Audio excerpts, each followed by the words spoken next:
For 10 years, Eleanor baked a fresh loaf of sourdough bread for her husband every single Sunday morning. And for 10 years, her husband praised her as the most devoted wife in the city. On their 10th anniversary, he collapsed during breakfast, his internal organs failing one by one. The doctors were baffled. There were no poisons in his system, no traces of toxic chemicals. It wasn't what Eleanor was putting into the bread that killed him. It was what she had spent a decade slowly removing from his body. Welcome back to Verdict Vault.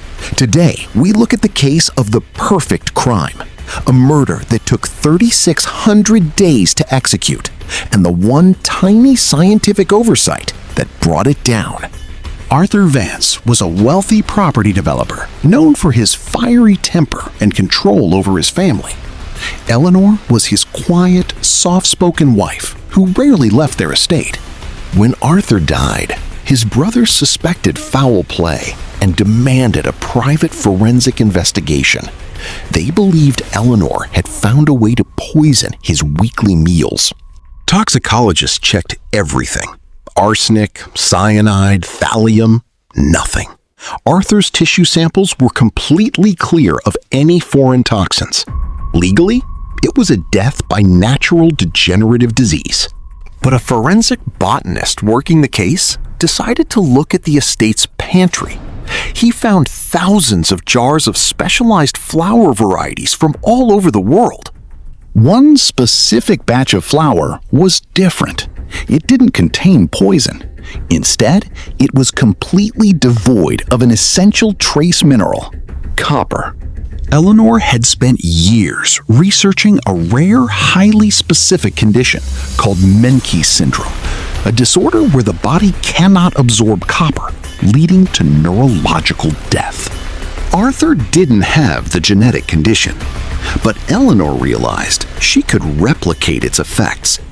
She used a highly specialized chemical compound called a chelator, mixed invisibly into his salt, which binds to minerals and flushes them from the body.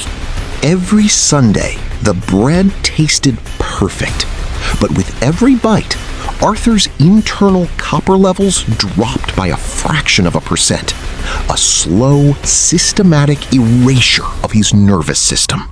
For 10 years, his bones grew weaker, his heart walls thinned, his speech slightly slurred.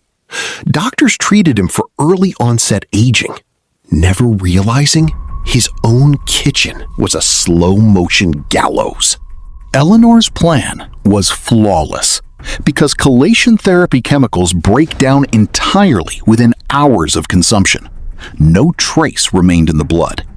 She would inherit the entire fortune without a single mark against her. But she forgot one thing.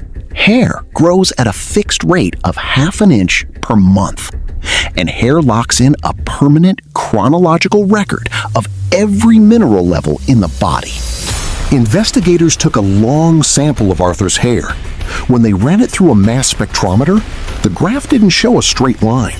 It showed a perfect rhythmic drop in copper levels every single Sunday for a decade. Faced with the undeniable mathematical proof of a 10-year poisoning timeline, Eleanor confessed.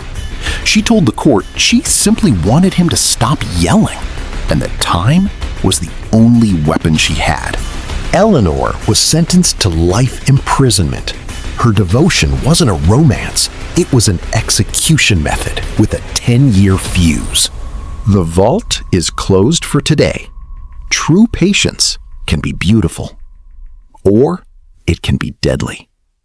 Subscribe to Verdict Vault. Leave your thoughts on this long-term plot below, and we'll see you next time.